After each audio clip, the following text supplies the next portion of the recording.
¿Qué tal? ¿Cómo están? Nos interesa volcar en esta conversación, en esta charla, algunos aspectos relacionados con los procesos proyectuales.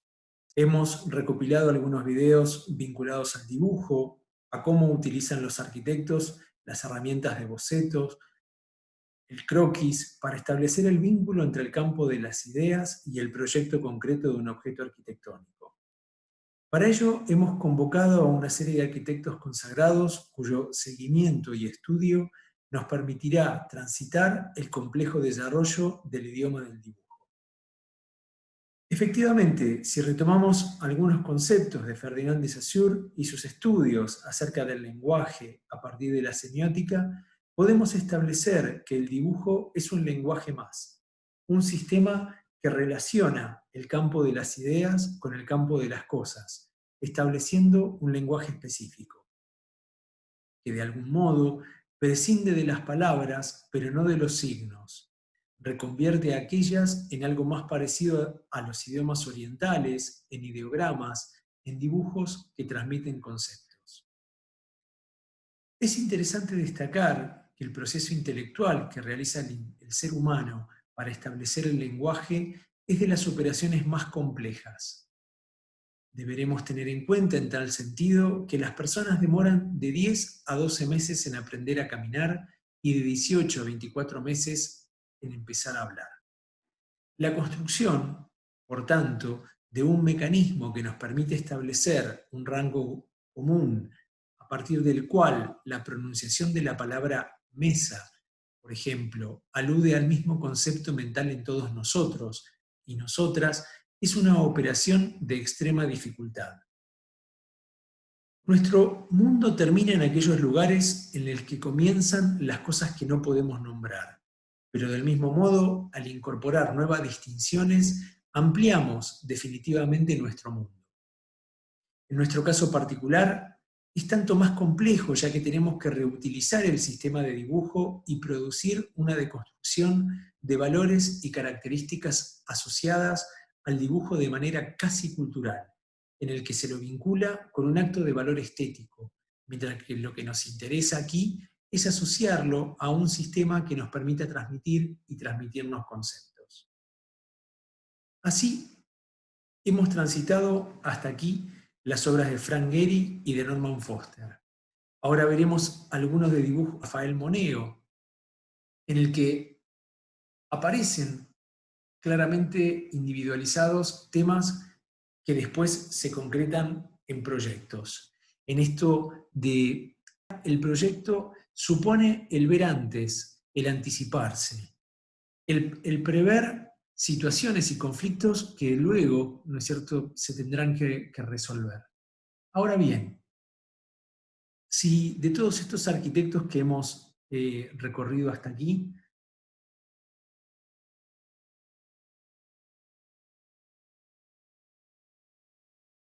consideramos tal vez la figura de Oscar Niemeyer, del que podamos extraer el mayor valor pedagógico. Así, por ejemplo, recorrer los bocetos de alguna de sus obras nos abren la puerta del proceso de su pensamiento e ideación del proyecto arquitectónico. Los esquemas del Palacio de Congreso de la ciudad de Brasilia, capital de Brasil, expresan las primeras aproximaciones, las ideas que regirán el camino del proyecto, a partir de las que se subordinarán todas las demás. Al mismo tiempo, dejarán lugar para comenzar a pensar los detalles y las maneras de construirlos. El caso de la Catedral de Brasilia nos permite descubrir el camino recorrido, las distintas aproximaciones, los aspectos valorados y tenidos en cuenta. El proyecto entendiendo la totalidad y no la sumatoria de partes. Aspectos climáticos, espaciales y estructurales son abordados en estos primeros dibujos y encierran la identificación de los problemas y el rumbo hacia las posibles soluciones.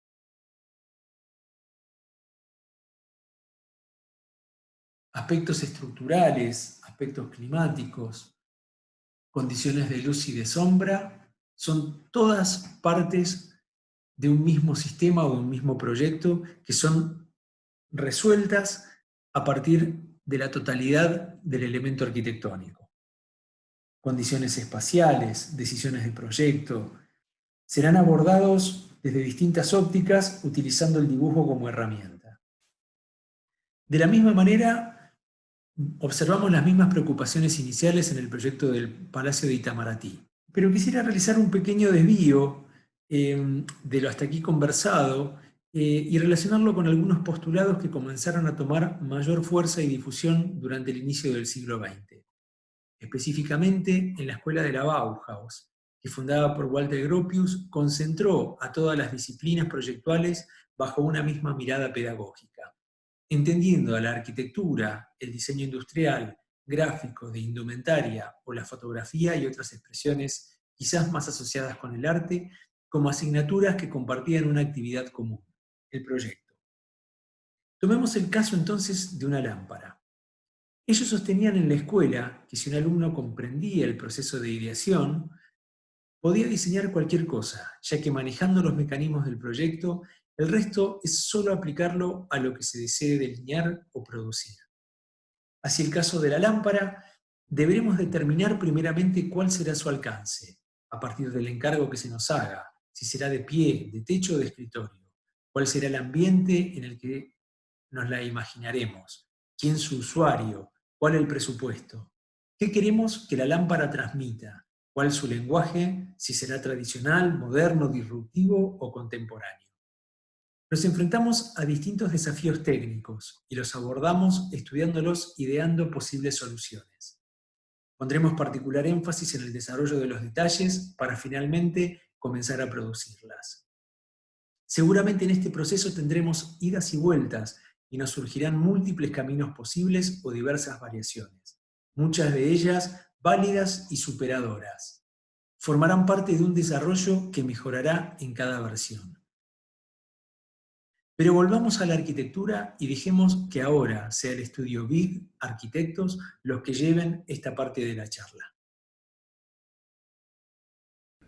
It's very important that one of the main motivators in life is that you actually do what you want. My favorite philosopher is actually Nietzsche, but he was very inspired by Schopenhauer. And my favorite quote is, you can do what you want, but you cannot want what you want. And it's so true. Like you can actually, if you want something, you can do it or not. If you have the courage or the energy to do it, you can do it or not. But you can never decide what it is you want, because either you want it or you don't. So our office here in Copenhagen, we have maybe 25 different nationalities. One of the advantages of having multiple people collaborating from different cultures and different backgrounds is that the tendency to take things for granted diminishes, because nobody has exactly the same references. By bringing people together from different backgrounds, everything gets questioned. Nothing is taken for granted. And you end up turning more stones than you would otherwise. And you end up having these accidental discoveries. Also, I think a major part of innovation is the migration of ideas. Good design is design that is informed by specific information. What kind of a climate do you have? What kind of a building code do you have? What kind of a social behavior do you have and would you like to promote? So that everything you do is actually done for a specific purpose. Because I think good design is careful, bad design is careless. And what we're interested in is trying to find ways of using contemporary engineering, technology, the capacity to model and simulate and calculate to respond to the local climate in ways that are not based on machinery, but based on the design of the building, so that a building in Dubai is going to look radically different from a building in Copenhagen. So we don't call it architecture without architects, because that would be putting us out of a job, but we call it engineering without engines. I think what's in a bizarre way unique about our work is that we actually do what we say. So that like each project somehow we start by diving into the specific situation. What's the city? What's the landscape? What's the climate? What do the neighbors look like? What has to happen here? Like, we try to look at all these practicalities, and we also try to see what do people normally do? Like, how would you normally build this kind of school? So in the end, you can say, like, our buildings end up looking different because they perform different. So I think the starting point is always to try to establish what are the key criteria, what is the most important question. And once you've identified the question, all you need to do is answer it. But you won't arrive at the right answer in the first go. So what you have to do is test and see how it actually works once you put the hypothesis into its consequence. Whenever we start a project, we will try to analyze what could be the key criteria in this specific situation. What's the most important issue? And then we try to make little design ideas that respond to those criteria. And then we try to mate the ideas. We try to see if we can combine maximum density with maximum views and sunlight, and see what does that look like.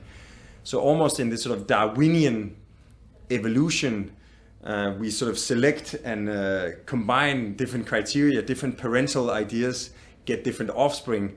Some of them turn into mutants, and some of them turn into really interesting hybrids. So it becomes like this sort of evolutionary process, but it's also a quite wasteful process. You have to examine and investigate and test all these ideas. And my general principle is the more waste you produce in the design process, the less waste you'll end up building in the city.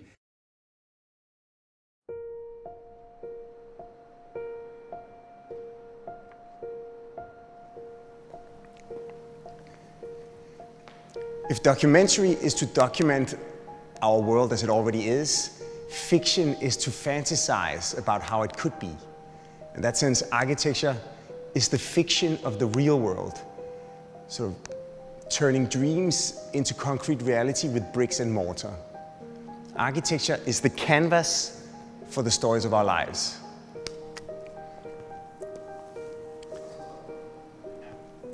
The city is never complete. It has a beginning, but it has no end. It's a work in progress, always waiting for new scenes to be added, new characters to move in. When I started studying architecture and told people what I did, the most frequently asked question was always, can you tell me why all new buildings are so boring? People had the idea that in the past buildings came with ornaments and decoration, moats, drawbridges, spires and gargoyles. Today they had been reduced to containers of space, boring and boxy. Somehow so many of our choices today tend to settle with reaffirming the status quo by replicating what's already there rather than inventing what could happen next. I decided I wanted to change that.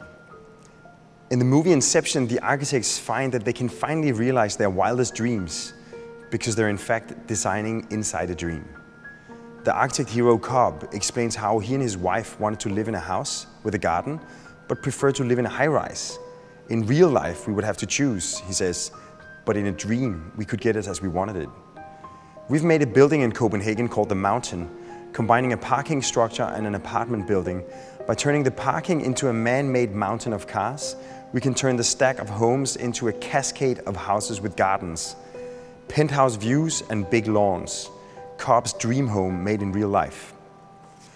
We call this idea bigamy, that you can take multiple desirable elements that might not fit together or even seem mutually exclusive, like the garden home in the high-rise, and merge them together into a new genre. You don't have to remain faithful to a single idea. You can literally marry multiple ideas into promiscuous hybrids. The beauty is that architecture not only allows you to dream stuff up, it also allows you to alter the facts. You can turn pure fiction into hard fact. We went on to imagine little tweaks of the status quo that now form everyday reality in Copenhagen and beyond. The 8 House is a neighborhood of townhouses where you can walk and bicycle from the street to the penthouse, turning a city block into a Mediterranean mountain town of paths and squares. The harbor bath brings the beach into the heart of the city, realizing the Parisian slogan of May 68, "Sous le pavé la plage." The court scraper combines the urban oasis of the courtyard with the extreme density of a skyscraper into a new warped hybrid of the two. Copenhill is a power plant that turns waste into electricity, and that is so huge that it's going to be the biggest and tallest structure in all of Copenhagen. How could we transform the stereotype of the power plant into a public amenity? We thought, Denmark is cold, we have snow, but no mountains. But we do have mountains of trash. So we wrapped the plant in a continuous envelope of a giant ski slope. This is only possible because the power plant is so clean. The smoke coming out of the chimney is completely non-toxic, only steam and CO2. So the top of the hill will feel fresh like mountain air. To completely alter people's perception of a power plant from a dirty neighbor to a public park, we designed the chimney to release its steam in puffs of smoke rings. The ultimate transformation from a symbol of a problem, pollution, to something playful that puffs rings of steam. This sounds like science fiction, but this is the world-changing potential of architecture. What started off as wildly fictional ideas, ski slopes and smoke rings, is turning into everyday reality. In Venice, they sail in gondolas through the streets, and in Copenhagen, they ski on their power plants that turn trash into electricity. A weird dream has crystallized into concrete reality. Today, people flock towards immersive worlds in the virtual realm. More than 100 million people populate Minecraft, where they can build their own worlds and inhabit them through play. The real-world predecessor for Minecraft, Lego, has become the greatest toy company in the world, with a population of minifigs of 3.7 billion, the largest ethnic group on the planet. These fictional worlds empower people with the tools to transform their own environments. This is what architecture ought to be. If geography is the documentation of the world as it is, architecture must become worldcraft, the craft of making our world, where our knowledge and technology doesn't limit us, but rather enables us to turn surreal dreams into inhabitable space, to turn fiction into fact.